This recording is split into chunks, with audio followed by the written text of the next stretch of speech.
साथियों नमस्कार। पटना बिहार से मैं अमिताभ कुमार दास, आईपीएस 94 बैच, और आप देख रहे हैं मेरा अपना यूट्यूब चैनल दास बोले बिंदास।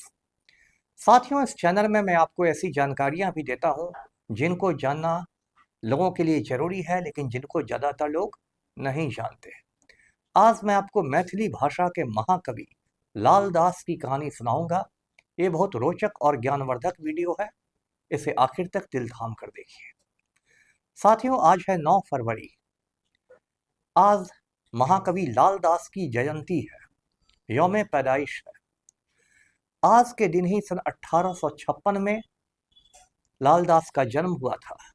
मधुबनी जिले में एक अनुमंडल है झंझारपुर, उसी अनुमंडल में एक गांव है खड़ुआ, वहीं लाल दास की पैदाइश हुई थी।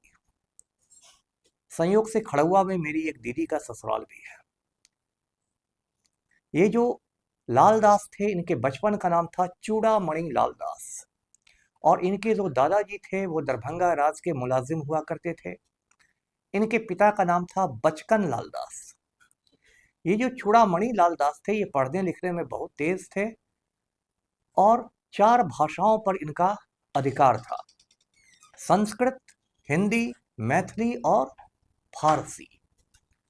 संस्कृत की शिक्षा इन्हें बच्चा झा ने दी थी। हिंदी और मैथिली की तालीम इन्हें भैया लाल दास ने दी थी। उस जमाने में फारसी का भी बोलबाला था, फारसी जिसे इंग्लिश में पर्सियन कहते हैं। तो चूड़ामणि लाल दास के पिता ने इनके को एक मौलवी के पास भेजा फारसी की तालीम पाने के लिए, और एक मौलवी से चूड़ामणि लाल दास ने फारसी की तालीम हासिल की। इन्होंने फिरदौसी का अध्ययन किया, उमर खय्याम का अध्ययन किया। फिरदौसी पर मैं पहले भी एक वीडियो बना चुका हूँ। उन्होंने फारसी भाषा के महाकाव्य शाहनामा की रचना की थी। उमर खय्याम को उनकी रुबाइयों के लिए जाना जाता है। रुबाई का मतलब होता है चौपाई। 4 पंक्तियों की कविता को फारसी भाषा में रुबाई कहते हैं। तो चूड़ामणि लाल दास इतने मेधावी थे।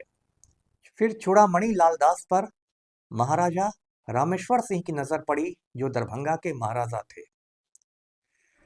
महाराजा रामेश्वर सिंह ने चूड़ामणि लाल दास को धौत सम्मान दिया, जो एक बहुत बड़ा सम्मान था, और उन्हें पंडित की उपाधि दी। सामान्यतया पंडित की उपाधि ब्राह्मणों को दी जाती थी। ये जो चूड़ामणि लाल दास थे, ये कायस्थ थे, लेकिन इनकी विद्वता को देखते हुए इन्हें पंडित की उपाधि दी गई। उसके साथ ही इनके नाम से एक तरह से चूड़ामणि हट गया और ये पंडित लाल दास के नाम से जाने गए। ये जो पंडित लाल दास थे, ये दरभंगा महाराज के बहुत करीब आ गए, और महाराज के साथ इन्होंने बंगाल की यात्रा की और असम भी गए, कामरूप कामाख्या के मंदिर भी गए। और उसके बाद ये पूजा पाठ में लीन रहने लगे। सन्यासियों की तरह इनका आचरण हो गया, तो इनके माँ बाप को चिंता हुई कि कहीं बेटा सन्यासी ना बन जाए। तो उन्होंने लालदास की शादी सुकन्या नाम की एक लड़की से कर दी।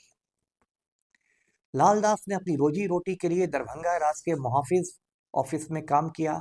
आगे चलकर उनकी प्रोन्नति हुई, प्रमोशन के बाद वो पेशकार बन गए, और फिर आगे चलकर वो रानी साहिबा की ड्योढ़ी में ड्योढ़ी सुपरिटेंडेंट भी रहे, ड्योढ़ी अधीक्षक भी रहे।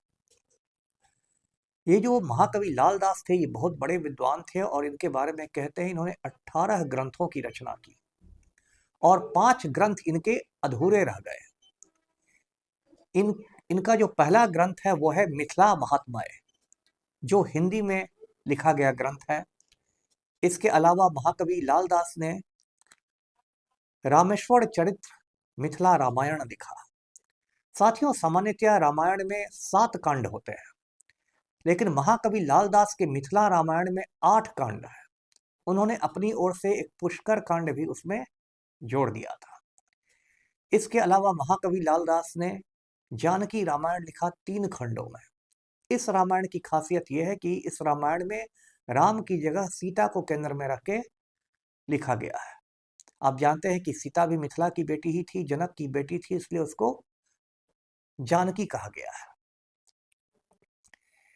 इन्होंने और भी कई ग्रंथ लिखे, और इन्होंने श्रीमद् भागवत गीता का मैथिली में अनुवाद किया। इन्होंने फारसी भाषा में भी एक ग्रंथ लिखा जिसका नाम है तस्दीद। अब मैं आपको एक दिलचस्प बात बताता हूँ। मिथिला में एक पुरानी परंपरा है कि जब कोई ब्याहता बेटी आती है, ससुराल से नैहर आती है, मायके आती है और फिर जब लौटने लगती है तो उसको खोइंछा देकर विदा किया जाता है। उसकी साड़ी के पल्लू में खोइंछा देकर गांठ बांधी जाती है। उस खोइंछा में दूब भी रहता है, चांदी का सिक्का भी रहता है, हल्दी का टुकड़ा भी रहता है, चावल भी रहता है। तो ये महाकवि लालदास इतने ज़्यादा लोकप्रिय कवि थे मिथिला में कि एक समय इनकी जो किताब है जानकी रामायण, उसको भी खोइंछा में देने की परंपरा चल गई थी। अब ये जो महाकवि लालदास थे, ये महाराजा रामेश्वर सिंह के, जैसे मैंने कहा कि बिल्कुल मुँह लगे हुए थे। रामेश्वर सिंह कुछ समय के लिए भागलपुर गए थे, तो वहाँ भी पंडित लालदास उनके साथ गए थे और 1883 में वो फिर उनके साथ वापस राजनगर लौटे। साथियों, महाकवि लालदास 65 साल की उम्र तक जीवित रहे और 65 साल की उम्र में सन 1921 में उनका इंतकाल हो गया, उनका निधन हो गया। उनका जो गांव है खड़ुआ, वहां आज भी उनके नाम पर लालदास हाई स्कूल चलता है, उसमें बच्चे बच्चियां शिक्षा लेते हैं। एक और बात मैं बताऊं, अभी जब मैं ये वीडियो रिकॉर्ड कर रहा हूं तो पटना के विद्यापति भवन में लालदास के मतलब रचनावली का दूसरा भाग का विमोचन हो रहा है। एक तरह से इसको पुनर्प्रकाशन समझिए, उसका विमोचन हो रहा है। उसमें एक मेरे मित्र हैं श्री भैरव लालदास, वो भी शामिल हैं। उसमें महाकवि लालदास के प्रपौत्र हैं श्री सुनील दास, वो भी शामिल हैं। मुझे भी संयोगवश वहाँ बुलाया गया था, लेकिन कुछ वजह से मैं वहाँ जा नहीं सका। तो आज महाकवि लालदास की जयंती पर मैं उन्हें नमन करता हूँ। मैं चाहूँगा कि आप उनकी कहानी बच्चों को भी सुनाएं और लोगों से भी शेयर करें। जाते जाते एक बात और, अभी वैलेंटाइन सप्ताह चल रहा है और आज चॉकलेट डे है, इसलिए जो भी आपका प्रेमी हो, प्रेमिका हो, हस्बैंड हो, वाइफ हो, उससे ना चॉकलेट लेना भूलिएगा, ना उसको चॉकलेट देना भूलिएगा। वीडियो को शेयर करें, लाइक करें, चैनल को सब्सक्राइब कीजिए। धन्यवाद। जय हिंद।